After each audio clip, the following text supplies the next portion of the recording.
निबोधत। है अपनी अनमोल धरोहर, योग से सब सुख पाओ। योग हरेगा रोग तुम्हारे, योग तो तुम अपनाओ। नमस्कार. विवेकानंद केंद्र प्रस्तुत ऑनलाईन योग सत्राच्या भागात तुम्हा सर्वांचं स्वागत. नेहमीप्रमाणेच आपण 3 ओंकार आणि प्रार्थनेने सुरुवात करूया. एक दीर्घ श्वास घेऊन ओंकाराचे उच्चारण करूया. श्वास घ्या.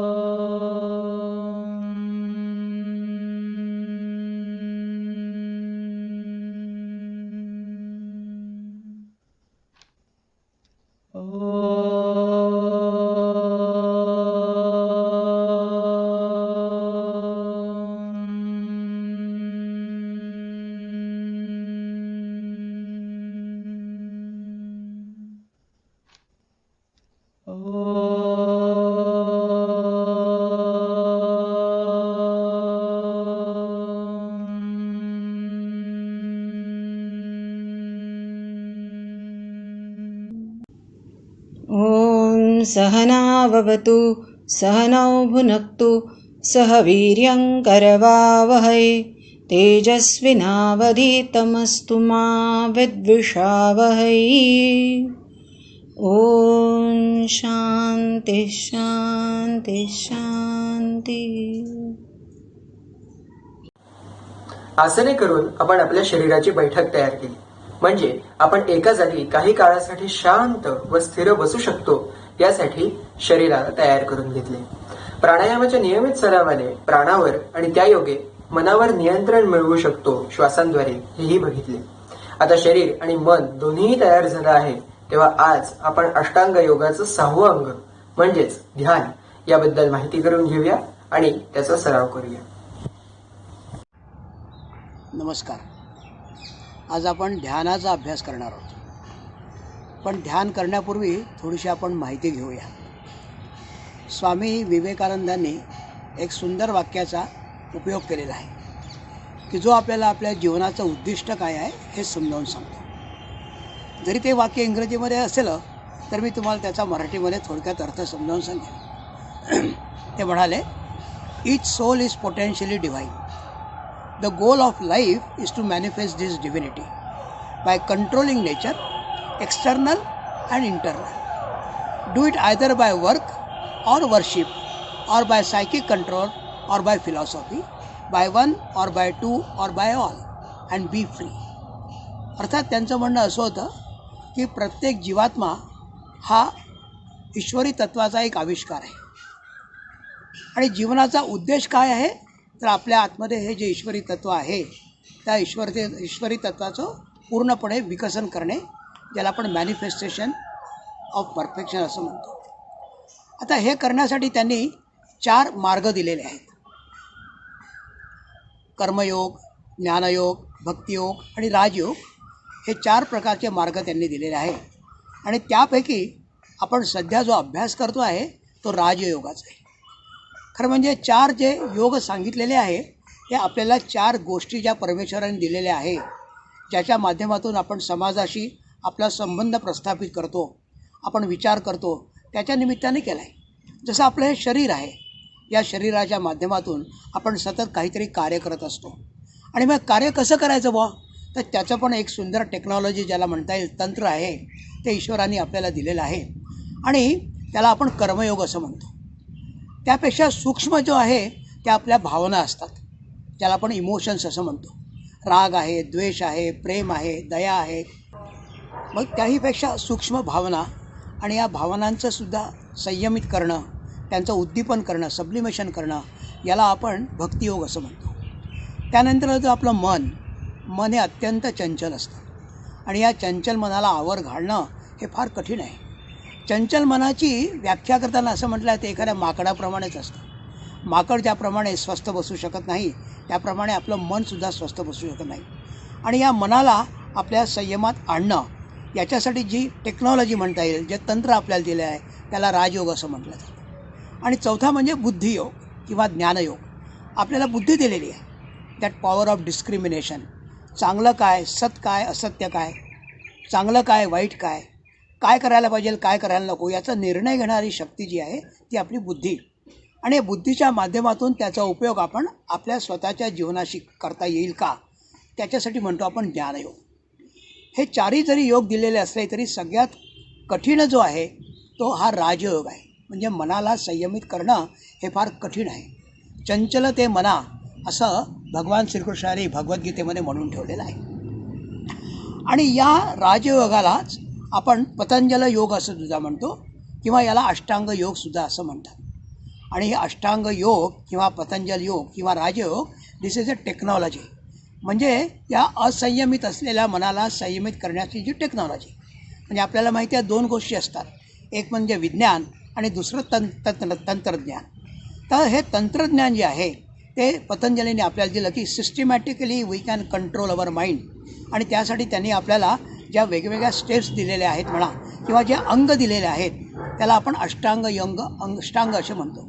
त्यात यम, नियम, आसन, प्राणायाम, प्रत्याहार, धारणा, ध्यान, समाधी अशा प्रकारे 8 अंग आहे.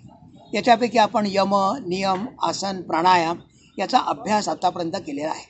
आज आपण थोडंसं प्रत्याहार म्हणजे काय, त्यानंतर धारणा म्हणजे काय, ध्यान म्हणजे काय आणि समाधी म्हणजे काय हे थोडक्यात विचार करणार आहोत. आणि मग त्यानंतर ध्यानाचा अभ्यास करणार आहोत. हे पहिले जे 5 अंग जे आहेत, यम, नियम, आसन, प्राणायाम, प्रत्याहार, याला बहिरंग योग म्हणतात. कारण की या माध्यमातून आपण समाजाशी आपला संबंध प्रस्थापित करत असतो. परंतु याच्या पुढचे जे 3 अंग आहेत, धारणा, ध्यान आणि समाधी, याला आपण अंतरंग योग म्हणतो. कारण याच्यामध्ये बाहेरच्या जगाशी आपला काही विशेष संबंध येत नाही. सगळा जो काही संबंध येतो तो आपल्या अंतःकरणाशी येतो. अशा प्रकारे हे 3 जे भाग आहेत, धारणा, ध्यान, समाधी, याच्यापैकी धारणा अगदी थोडक्या भाषेत सांगायचं झालं, समजून समजायचं, त्याला आपण एकाग्रता असं म्हणतो. परंतु एकाग्रता जी आहे ना ही कुठल्या तरी बाहेरच्या गोष्टीवरती असते. त्यासाठी कुठे बाहेर आपल्याला एखादा ऑब्जेक्ट हवं असतं किंवा एखादा सब्जेक्ट हवा असतो. जसं आपण अभ्यास करायला बसलेलो असताना एखाद्या विषयामध्ये गुंग होऊन जातो, ती पण एकाग्रता. परंतु एकाग्रतेच्या नंतर आपण थकलेलं असतो. याच्या उलट ध्यान जी आहे ही एकाग्रताची पुढची पायरी आहे. ध्यान केल्यानंतर म्हटलं आपल्याला थकल्यासारखं मुळीच वाटत नाही. ऑन द कॉन्ट्ररी, त्याच्या उलट आपल्याला खूप उत्साह वाढलेला असं वाटतो, शांत वाटतं, अशा प्रकारचं वाटतं. आणि म्हणून ध्यान हे अत्यंत महत्त्वाचं आहे. आपल्याला शंकराचार्यांनी 4 गोष्टी सांगितलेल्या आहेत. ते असं म्हणतात की मन, बुद्धी, अहंकार आणि चित्त या 4 गोष्टी म्हणून आपलं अंतःकरण बनत असतं. आणि या अंतःकरणाचा विकास करणे म्हणजेच एक प्रकारे समाधी अवस्थेकडे जाणे असे आपल्याला म्हणता येईल. तर धारणा या शब्दाला म्हणजे चित्ताला, आपल्या जे चित्त आहे किंवा आपलं जे अंतःकरण आहे त्याला मर्यादित क्षेत्रेमध्ये बंधन करणं म्हणजे धारणा. अगदी उदाहरण द्यायचं झालं तर आपण एखाद्या खुंटीला किंवा एका झाडाला गाईला बांधलेला आहे आणि ज्या दोराने आपण गाईला बांधलेला आहे तो दोर 15 फुटाचा आहे. म्हणजे 15 फुटाच्या त्रिज्येमध्ये ती त्या झाडापुरती गोल फिरू शकते. हे तिचं एरिया ऑफ ऑपरेशन झालं, तेवढ्या ती चरू शकते. परंतु आपण जर त्या गाईला सांगले की तू उजवीकडे वळत वळत जा, तर प्रत्येक वळणाबरोबर तिची हळूहळू काय होत जाईल, तिची एरिया ऑफ ऑपरेशन जी आहे ती कमी होत जाईल. आणि जेणेकरून शेवटी अशी वेळ येईल की त्या झाडाला ती पुढे बांधल्या जाईल. अगदी हीच अवस्था आहे ही आणि धारणा आणि ध्यानमध्ये आहे. धारणामध्ये आपण एखादी गोष्ट बघतो, त्या गोष्टीकडे सतत बघत असतो, त्या गोष्टीचाच विचार करत असतो आणि हळूहळू त्या गोष्टीचा विचार करत आपला विचार त्या गोष्टीवरती न राहता गोष्टीच्या आतमध्ये काय दडलेलं आहे याच्यावरती जातो. म्हणजे सगुणाकडून आपण निर्गुणाकडे प्रवास करत असतो. अगदी दुसरं उदाहरण द्यायचं झालं तर कृष्णाची मूर्ती आहे. आपण जर कृष्णाची मूर्ती डोळ्यासमोर ठेवली तर कृष्णाचा रंग, त्यांनी घातलेले वस्त्र, त्याच्या डोक्यावरती असलेला मोराचं पीस, या सगळ्या गोष्टी आपल्याला प्रथम दिसतात. हळूहळू कंटिन्युअसली आपण जेव्हा त्याच्याकडे बघत राहतो तर हळूहळू या सगळ्या गोष्टी पूर्णपणे अलिप्त होतात आणि फक्त आपल्याला कृष्णाचे गुण दिसायला लागतात. आणि हळूहळू गुणही अदृश्य होतात आणि फक्त आपल्याला कृष्णाचा चित्तामध्ये आपल्याला कृष्ण दिसत. असंच ओंकाराचं सुद्धा आहे.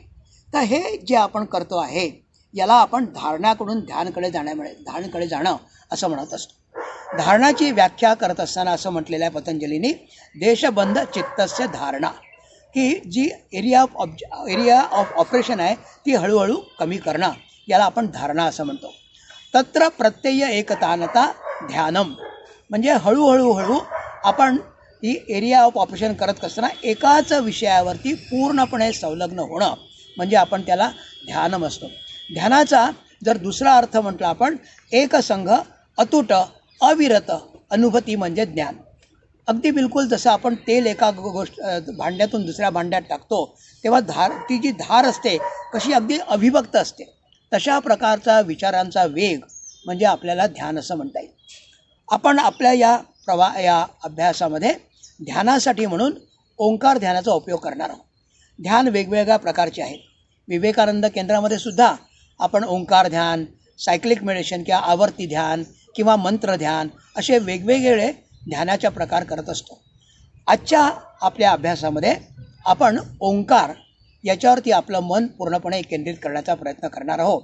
आणि त्यासाठी म्हणून आता आपण तयारी आपल्याला करायची आहे की आपण ओंकारच का निवडला आहे, हाही प्रश्न महत्त्वाचा आहे. ओंकार निवडण्यामध्ये दोन महत्त्वाची कारणं अशी. एक तर स्वामी विवेकानंदांनी आपल्या अनेक भाषणातून बोलताना असं सांगितलं होतं की आपल्या भारतीय संस्कृतीमध्ये अनेक पंथ निर्माण झालेले आहेत. हे सगळ्या पंथांचे विचार वेगळे असले, त्या संप्रदायांचे विचार जरी वेगळे असले तरीसुद्धा सरतेशेवटी सगळ्यांसाठी म्हणून ओंकार हा पूजनीय आहे. त्याच्यामुळे कुठल्याही संप्रदायाच्या कुठल्याही पंथाच्या व्यक्तीसाठी ओम हा पूज्य असल्यामुळे तो आपण नक्कीच आपल्या ध्यानासाठी आणू शकतो. तसंच दुसरा महत्त्वाचा विषय असा ध्यानाच्या बाबतीत, ओंकार जे आहे, या ओंकार म्हणजे ब्रह्मा, विष्णू आणि महेश याचं प्रतिकात्मक रूप आहे. आपल्याला सगळ्यांना माहिती आहे की ब्रह्म हा निर्माण करणारा आहे. जगाची उत्पत्ती करणारे म्हणजे ब्रह्मदेव. जगाचं पालनपोषण करणारे कोण आहेत तर ते भगवान विष्णू आहे. आणि जगाचा संहार करणारे कोण आहेत तर ते शंकर आहे. या तिघांचाही एकत्रीकरण केल्यानंतर आपण त्यांना त्रिमूर्ती असं म्हणतो. तर ब्रह्मा, विष्णू, महेश याचं एक प्रतिकात्मक रूप म्हणजे ओंकार, ज्याच्यामध्ये अकार आहे, उकार आहे आणि मकारसुद्धा आहे. आणि हा ओंकार हा सगळ्यात पहिला ध्वनी आहे. या ध्वनीचं महत्त्वाचं असं की अकाराचा उच्चार करत असताना आपल्या त्या बेंबीच्या देठापासून किंवा बेंबीपासून त्याचा उच्चार होतो. उकारचा उच्चार जो आहे तो आपल्या छातीमधून होतो आणि मकारचा उच्चार जो आहे तो आपल्या ओठातून होतो. आपल्या बेंबीपासून तर मुखापर्यंत संपूर्ण शरीर याच्यामध्ये असतं, त्याच्यामुळे आपल्याला त्याचा अनुभव जास्ती होऊ शकतो. आता आपण ओंकाराचा अभ्यास करत असताना, ओंकार ध्यानाचा अभ्यास करताना कसं बसायचं, काय करायचं याचे पण आपल्याला पूर्णपणे नियम माहिती असायला हवे. एक तर सगळ्यात पहिला नियम असा की आपल्याजवळ ज्याच्यामुळे आपलं मन इकडे तिकडे भटकेल असं काही नको. उदाहरणार्थ, घड्याळ नको, चष्मा नको. आपण सरळ मांडी घालून बसायचं आहे. मांडी घालून बसणं शक्य नसेल तर आपण खुर्चीवरती बसू शकतो. परंतु बसत असताना एकच गोष्ट लक्षात ठेवायची, आपली पाठ, मान आणि डोकं एका सरळ रेषेत राहील. दोन्ही हात थोडेसे मागच्या बाजूला ओढलेले राहतील आपल्या खांदे. आणि श्वासाची गती जी आहे ती मंद. प्रत्येक ध्यानाच्या वेळा श्वास कसा असावा तर चांगल्या श्वासाचे 4 गोष्टी सांगितलेल्या आहेत. श्वास हळूवार असावा, स्लो, तो पूर्ण घेतलेला असावा. तिसरी रिधमिक, लयबद्ध पद्धतीने असावा. आणि चौथा जाणीवपूर्वक श्वास घेतला पाहिजे. मग असं म्हणतो, every breath should be slow, deep, rhythmic and with awareness. Omkar ध्यान करत असताना आपण मांडी घालून बसतो. मांडी घालून बसणं शक्य नसेल तर मग आपण खुर्चीवर बसू शकतो. परंतु खुर्चीवर बसताना एक गोष्ट लक्षात ठेवायची, ती म्हणजे पाठीचा कणा, मान आणि डोकं एका सरळ रेषेत राहील. त्याचप्रमाणे आपल्या हाताची मुद्रा जी राहील ती चिन्मुद्रा राहील. चिन्मुद्रा म्हणजे आपला अंगठा आणि तर्जनी एकमेकाला जोडलेले, बाकीचे तिन्ही बोटं जी आहे ती समोरच्या बाजूला दाखवलेली, असे आपण आपल्या गुडघ्यांवरती व्यवस्थित ठेवून बसायचं आहे. डोळे बंद करून घ्यायचे आणि त्याच्यानंतर मी ज्याप्रमाणे सांगेन त्याप्रमाणे तुम्हाला ओंकार ध्यानाचा अभ्यास करायचा आहे. अशा प्रकारे आज आपण अभ्यास करू. या अभ्यासासाठी आपण जो विशेष मंत्र निवडलेला आहे तो भगवद्गीतेमधलेला आहे. आपल्याला माहिती आहे भगवद्गीतेमध्ये 18 अध्याय आणि प्रत्येक अध्याय हा योगनिष्ठ होत आहे. हा योगच आहे एक प्रकारचा. अगदी पहिला जर म्हटलं तर आपण अर्जुन विषाद योग म्हणतो. त्यानंतर तिसरा जो आहे तो कर्मयोग आहे म्हणतो. 12वा जो आहे तो भक्तियोग आहे असं म्हणतो. 15वा अध्याय तो पुरुषोत्तम योग आहे असं म्हणतो. आणि आपण याच्यापैकीच 6वा जो अध्याय आहे ज्याला आत्मसंयम योग असं भगवान श्रीकृष्णांनी म्हटलेलं आहे, त्या आत्मसंयम योगामध्ये आपल्या मनाला संयमित करण्यासाठी कसं करावं याचं थोडक्यात वर्णन केलेलं आहे. त्याचा मी तुम्हाला उच्चार करू शकतो. तो श्लोक असा आहे: शनै शनैरुपरमेत् बुद्ध्या धृतिगृहीतया आत्मसंस्थं मनः कृत्वा न किंचिदपि चिंतयेत. हळूहळू आपल्या मनाला आवर घालत शेवटी बुद्धीने आपल्या मनाला स्थिर करायचं आहे, म्हणजे आपल्याला समाधीची अवस्था प्राप्त होऊ शकते. या मंत्राचा उच्चार करूनच आपण आपला पुढचा ध्यानाचा अभ्यास करणार आहोत. आपण आता ध्यानाचा अभ्यास सुरू करूया.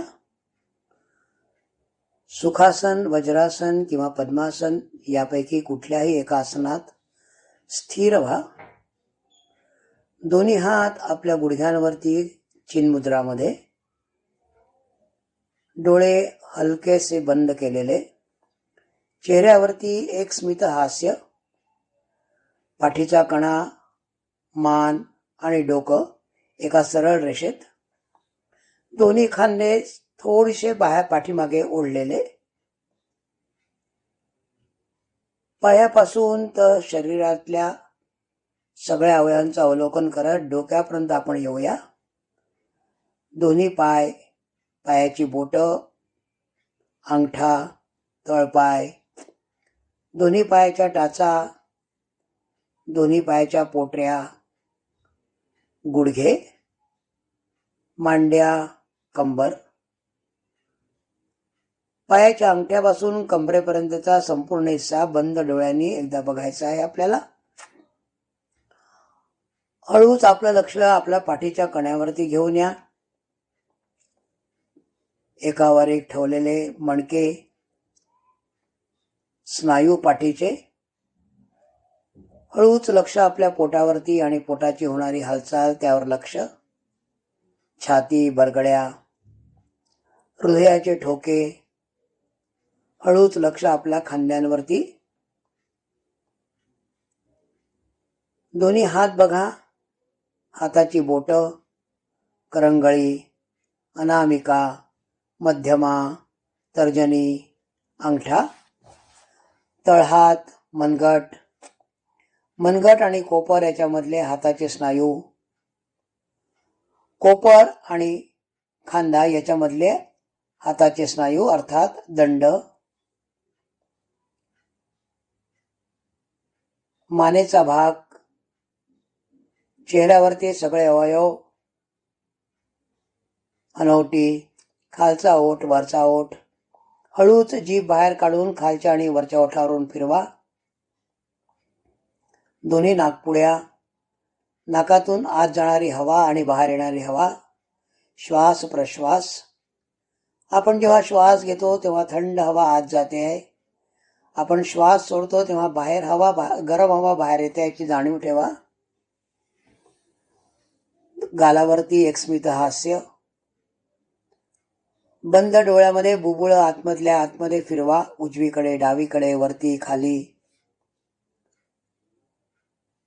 भुवया, कपाळ, कानाच्या पाळ्या, डोकं, डोकावरील असंख्य केस, टाळू. अशा प्रकारे शरीराचं संपूर्ण अवलोकन केल्यानंतर पूर्ण लक्ष आपल्या श्वास प्रश्वास क्रियेवरती घेऊन या. मंद गतीने श्वास घेत राहा आणि मंद गतीने सोडत राहा. पूर्ण श्वास घ्या आणि पूर्ण श्वास सोडा. जाणीवपूर्वक श्वास घ्या. लयबद्ध पद्धतीने श्वास घ्या. Always remember 4 qualities of good breathing: slow breathing, deep breathing, rhythmic breathing, breathing with awareness.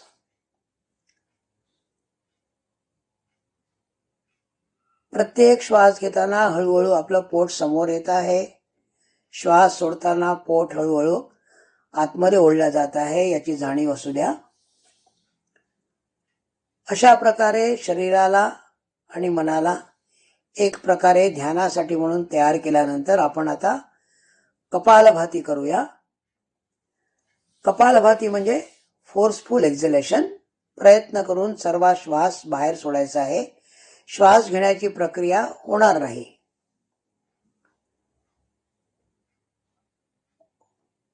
दोन्ही प्रकारे दोन्ही नाकपुड्यांनी एकत्र वेळ करू शकता किंवा ऑल्टरनेट नॉस्ट्रिल, एकदा उजव्या नाकानी एकदा डाव्या नाकानी आपल्याला हवा बाहेर काढायची आहे. आपापल्या गतीने करा.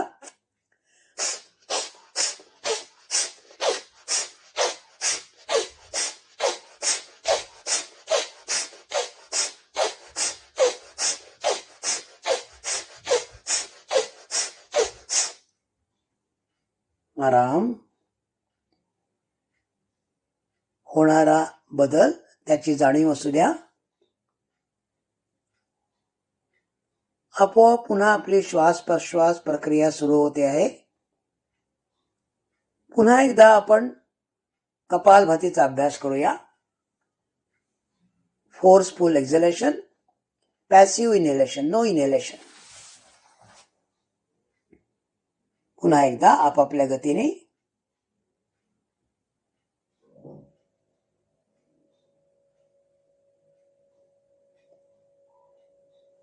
कपालभाती झाल्यानंतर आता आपण नाडीशुद्धीचा अभ्यास करणार आहोत. नाडीशुद्धी म्हणजे एका नाकाने श्वास घ्यायचा, दुसऱ्या नाकाने सोडायचा, दुसऱ्या नाकाने घ्यायचा, पहिल्या नाकाने सोडायचा. आपण डावीकडून श्वास पहिल्यांदा सोडून देऊ, मग डाव्या नाकपुडीने श्वास घेऊ, उजव्या नाकपुडीने सोडू, उजव्या नाकपुडीने घेऊन आणि डाव्या नाकपुडीने सोडू. अशा प्रकारे याला एक आवर्तन असं म्हणतो आपण. असे 9 आवर्तन आपण आपापल्या गतीने करू. नासिका मुद्रा. उजव्या हाताचा अंगठा उजव्या नाकपुडीवरती, तर्जनी आणि मध्यमा फोल्ड केलेली दुमडून घ्या त्याला. अनामिका आणि करंगळी डाव्या नाकपुडीवरती. डाव्या नाकपुडीने पूर्ण श्वास सोडा. डाव्या नाकपुडीने पूर्ण श्वास घ्या. उजव्या नाकपुडीने सोडा. उजव्या नाकपुडीने श्वास घ्या, डाव्या नाकपुडीने सोडा. अशा प्रकारे 9 आवर्तन आपण आपापल्या गतीने करूया.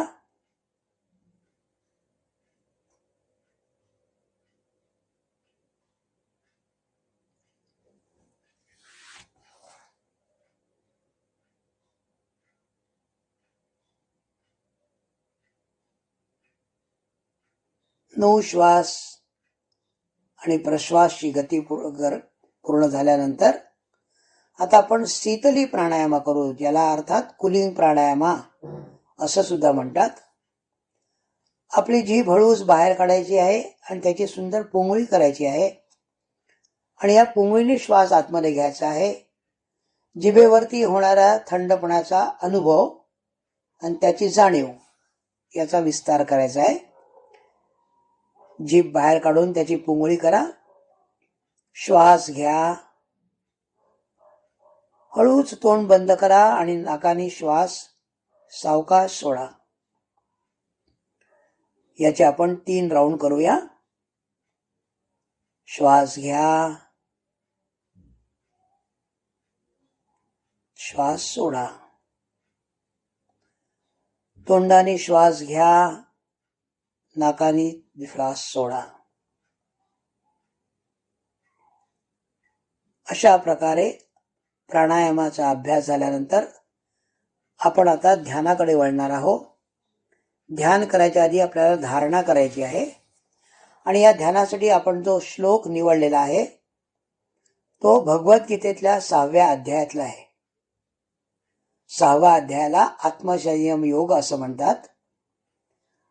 माझ्या पाठोपाठ श्लोक म्हणा. शनै शनैरुपरमेत बुद्ध्या धृती गृहीतया आत्मसंस्थं मनः कृत्वा न किंचिदपि चिंतयेत.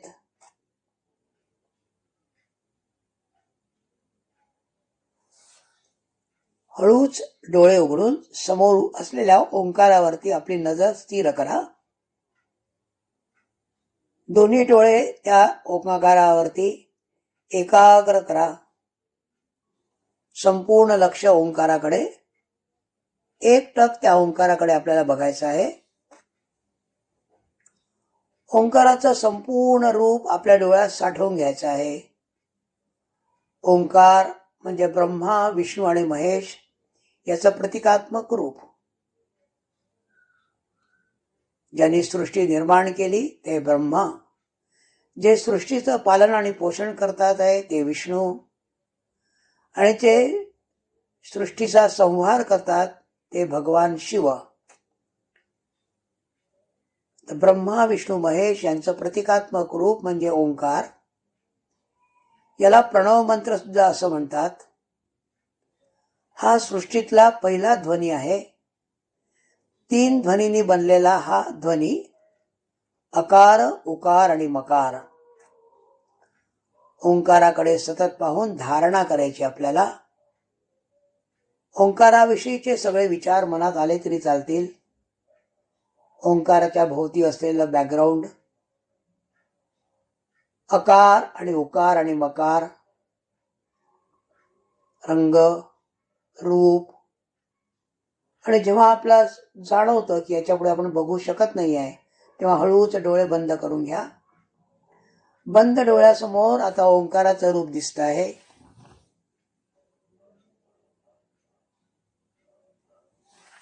हळूहळू बंद डोळ्यासमोर असलेला ओंकाराचं रूप विरळ होत जातं आणि संपूर्णपणे नाहीसं होतं. पुन्हा आपण ओंकाराकडे बघूया.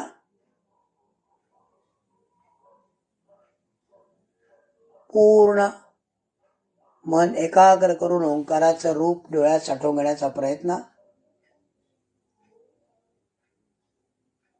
पुन्हा डोळे बंद करून घ्या.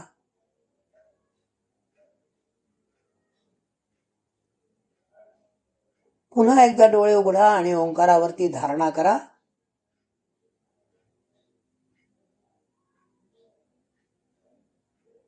हळूच पुन्हा डोळे बंद करून घ्या.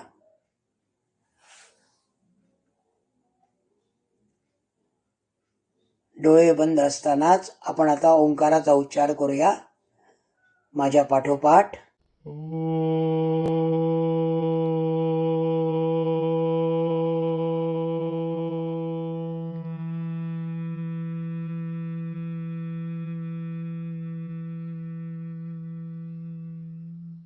पूर्ण श्वास घ्यायचा आहे आणि श्वास सोडताना ओंकारचा उच्चार करायचा आहे. पूर्ण श्वास घ्या.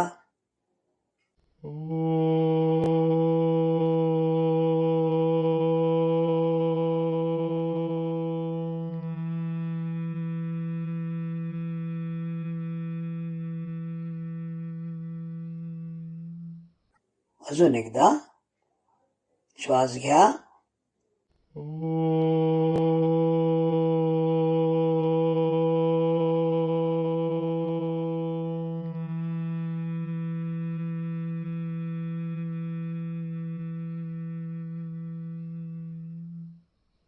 संपूर्ण शरीरात ओंकारची स्पंदनं, त्याची जाणीव असू द्या. अकार, उकार आणि मकार या 3 ध्वनींनी बनलेला ओंकार. आपण आता अकारचा उच्चार करूया, मग उकारचा आणि मकारचा. प्रत्येक उच्चार 3-3 वेळा. अकारचा उच्चार करूया. आ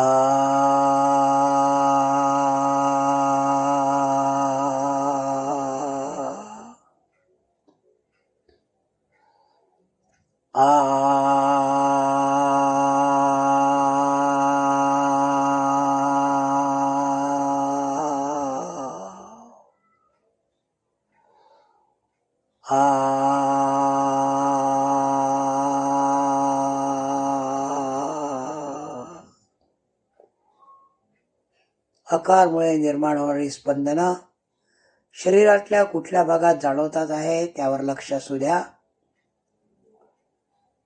उकारचा उच्चार करूया. ओ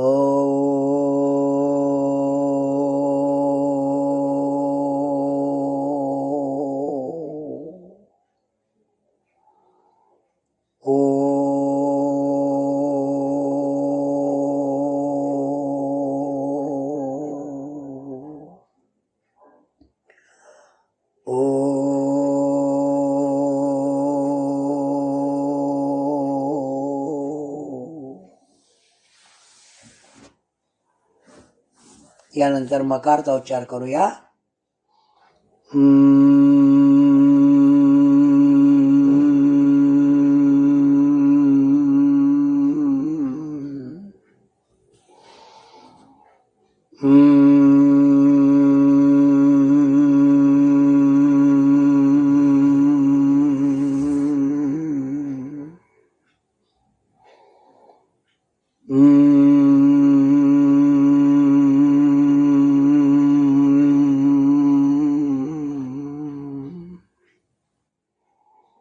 अकार, उकार आणि मकार या ध्वनीमुळे निर्माण झालेले स्पंदन शरीरातल्या वेगवेगळ्या भागात त्याची जाणीव होते आहे.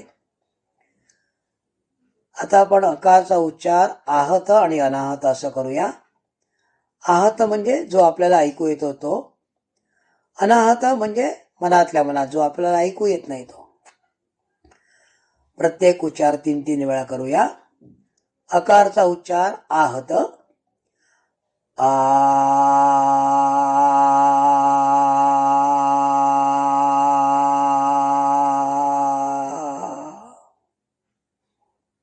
अकारचा उच्चार अनाहत आपल्या मनात करा.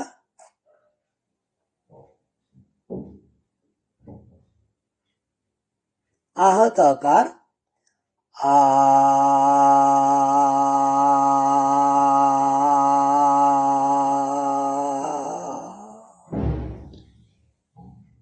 अनाहत अकार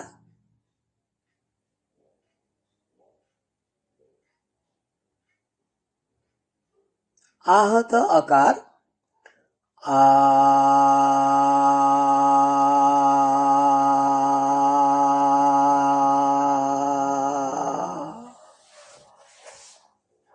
अनाहत अकार आहत उकार करूया. ओ.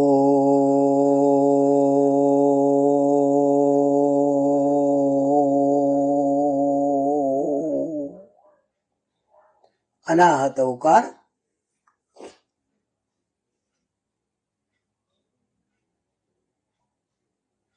आहत उकार ओ.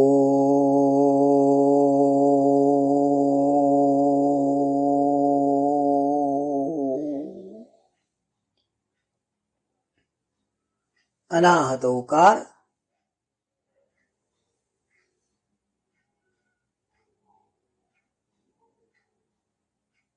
आहत मकार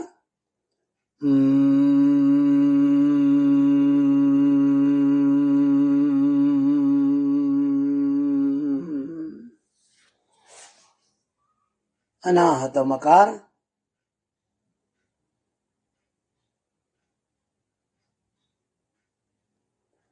आहत मकार दुसऱ्या वेळा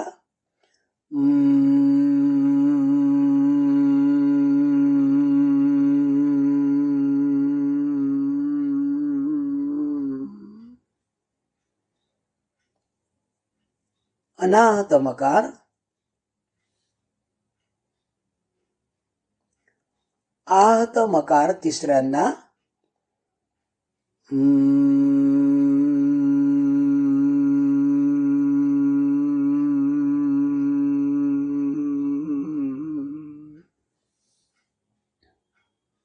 अनाहत मकार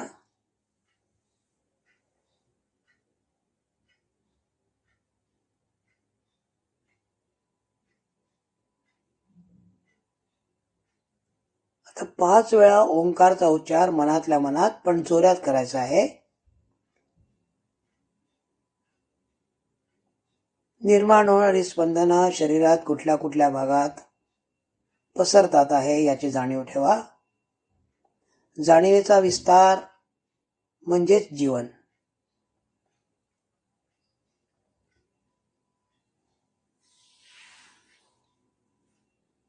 पाच वेळा ओंकारचा उच्चार केल्यानंतर 5 वेळा ओंकारचा उच्चार सावकाश करायचा आहे मनातल्या मनात.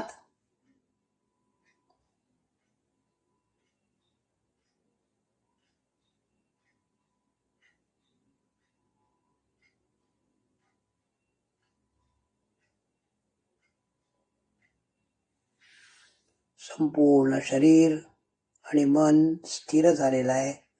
शांत झालेला आहे. अशा या शांत झालेल्या मनात एखादा छोटासा संकल्प जो सकारात्मक राहील, मी सतत हसतमुख राहील, समाजाच्या सेवेसाठी मी वेळ काढीन, मीच ईश्वर आहे,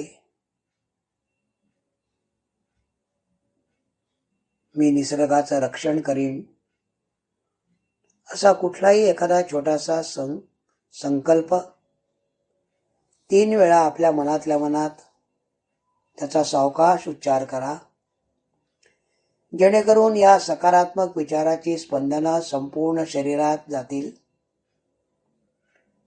शरीरातल्या प्रत्येक पेशीपर्यंत हा आपला संकल्प जाऊन पोहोचेल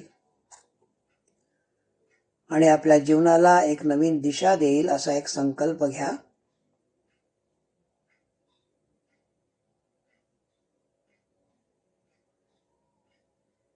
हळूच दोन्ही हात एकत्र आणून नमस्कार मुद्रा. प्रार्थना माझ्या पाठोपाठ. ओम असतो मा सद्गमय तमसो मा ज्योतिर्गमय मृत्योर्मा अमृतं गमय. सर्वे भवन्तु सुखिनः सर्वे सन्तु निरामयाः सर्वे भद्राणि पश्यन्तु मा कश्चित् दुःखभाग् भवेत्. ओम शांती शांती शांती. हळूच दोन्ही हात मागच्या बाजूला घेऊन जा. डाव्या हाताने उजव्या हाताचा मनगट पकडा. पूर्ण श्वास घ्या आणि हळूहळू श्वास सोडत डोकं जमिनीला लावायचा प्रयत्न करा. पुढे वाकून भारत मातेला वंदन, मातृभूमीला वंदन.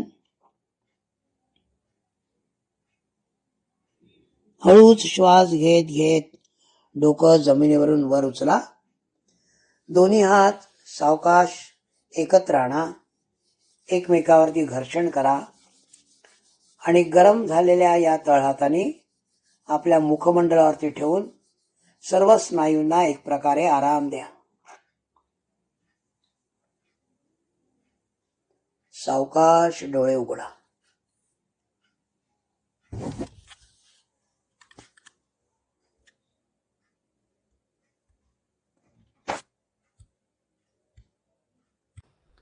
विवेकानंद केंद्रातर्फे घेतल्या जात असलेल्या योगसत्राच्या सर्व अध्यार्थींना माझा नमस्कार. गेल्या काही दिवसात या योगसत्राच्या माध्यमातून आपण योग, सूर्यनमस्कार, शिथिलीकरण व्यायाम, प्राणायाम या विषयांची माहिती जाणून घेतली आहेच.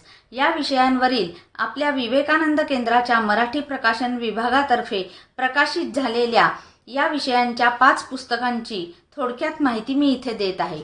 या 5 पुस्तकांमध्ये प्रामुख्याने अंतर्भूत करण्यात आलेल्या काही गोष्टी पुढील प्रमाणे आहेत. योग, व्यक्तीच्या शारीरिक आणि मानसिक स्वास्थ्यासाठी आसने, प्राणायाम याची अत्यंतिक आवश्यकता असते.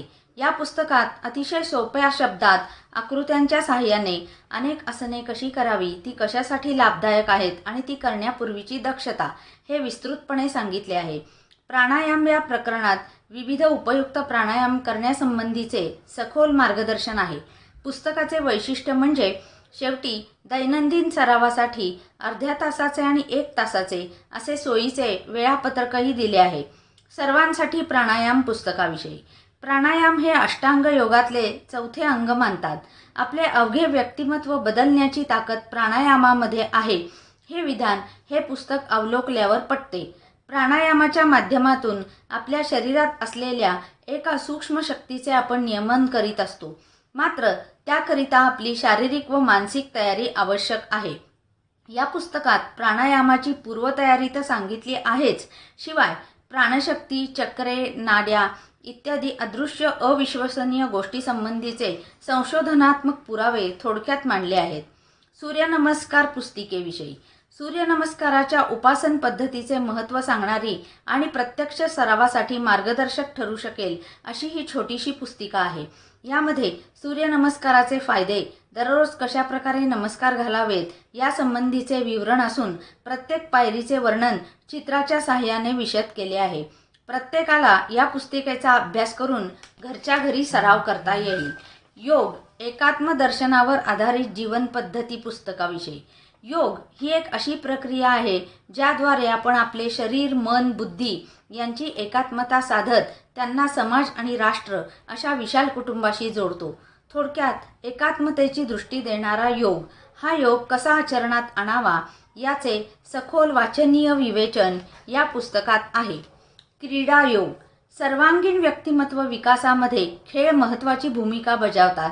खेळामुळे आत्मभान, तत्परता, जागरूकता अशा आध्यात्मिक गुणांचाही विकास साधला जातो. या पुस्तकात दिलेले देशी खेळ शिकायला आणि खेळायला सहज सोपे असून महागड्या क्रीडांगणाची आणि साधनांचीही आवश्यकता भासत नाही. साध्या सहज उपलब्ध होणाऱ्या साधनांमधून हे खेळ खेळता येतात. लहानांपासून ज्येष्ठांपर्यंत सर्वजण खेळात सहभागी होऊन आनंद घेऊ शकतात. ही 5 पुस्तके आपल्याला केवळ ₹245 मध्ये उपलब्ध होऊ शकतील. यासाठी संपर्काचा नंबर 9881061686 असा आहे.